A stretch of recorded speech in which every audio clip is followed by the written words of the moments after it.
حضرت ابی بن کعب رضی اللہ عنہ فرماتے ہیں، دھیان سے ان باتوں کو سنیے.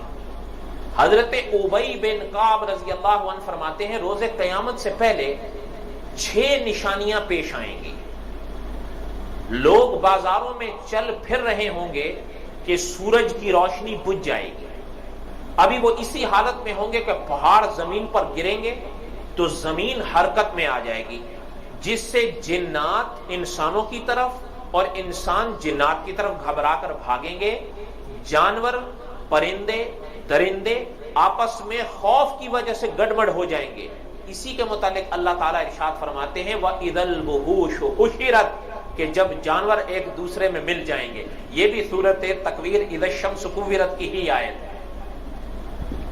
اور اسی صورت میں اللہ فرماتے ہیں وَإِذَا الْعِشَارُ عُطِّلَتْ، اور جب گابن اونٹنیاں اور دیگر جانور اپنے بچوں سے بے تعلق ہو جائیں گے. وَإِذَا الْبِحَارُ سُجِّرَتْ، اور جب سمندر آگ کی صورت میں بھڑک اٹھیں گے. اس وقت جنات انسانوں سے کہیں گے ہم تمہارے پاس ایک خبر لے آئے ہیں، ہمارے ساتھ سمندر کی طرف چلو.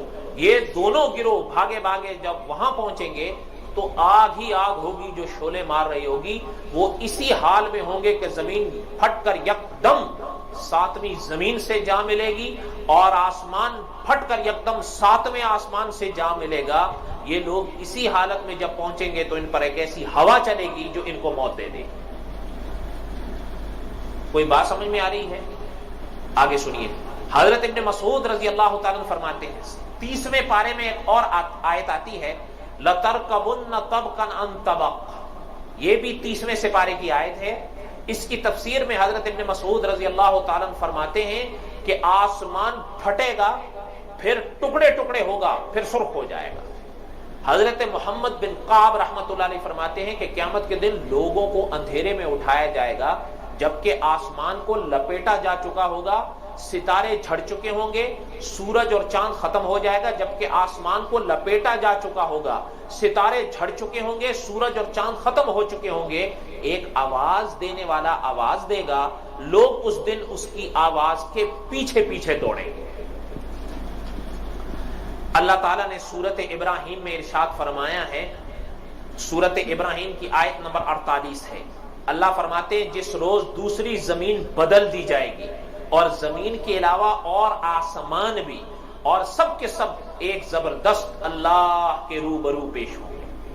پتہ چل رہا ہے کہ ایک روز آئے گا کہ یہ زمین اور آسمان بدل دے جائیں گے.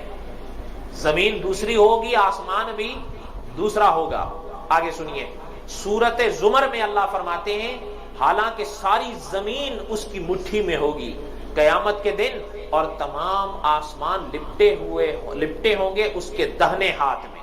پھر سورت انبیاء میں اللہ تعالیٰ فرماتے ہیں وہ دن یاد کرنے کے قابل ہے جس روز ہم آسمانوں کو اس طرح لپیٹ دیں گے جس طرح لکھے ہوئے مضمونوں کو کاغذ لپیٹ لیا جاتا ہے. سورۃ الانشقاق میں اللہ فرماتے ہیں وَإِذَا الْأَرْضُ مُدَّتْ، جب زمین کو کھینچ کر لمبا کر دیا جائے گا. آج اگر آپ زمین پر سفر کریں کہیں سے آپ کو لگے گی کہ زمین اوپر ہے، کہیں سے لگے گی زمین نیچے ہے، کہیں سے آپ کو لگے گا کہ نشیب و فراز ہے، عجیب و غریب. ایسا ہی ہوتا ہے یا ایک برابر سطح ہوتی ہے؟ ایسا تو نہیں ہے.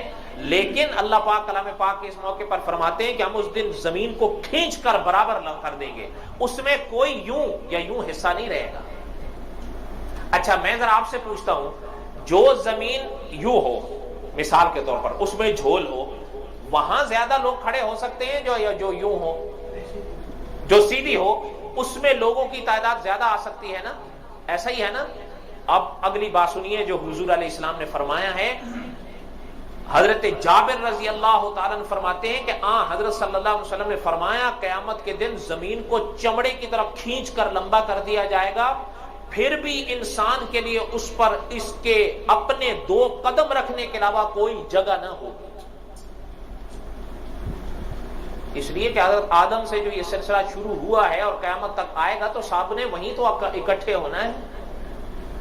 ابھی کچھ تو آپ اور ہم یہاں ہیں، کچھ ابھی اس دنیا میں آئے نہیں اور کچھ اس دنیا سے چلے گئے. اور علماء فرماتے ہیں کہ برزخ کی جو دنیا ہے جسے قبر کی دنیا کہتے ہیں، وہ بالکل ایسے ہوتا ہے جیسے ایک ویٹنگ ہال ہوتا ہے کہ وہاں انسان، ویٹنگ ہال کہتے ہی اسے جو انتظار گاہ ہوتی ہے، آپ اور ہم نے انتظار کرنا ہے تو وہ بھی انتظار میں ہے.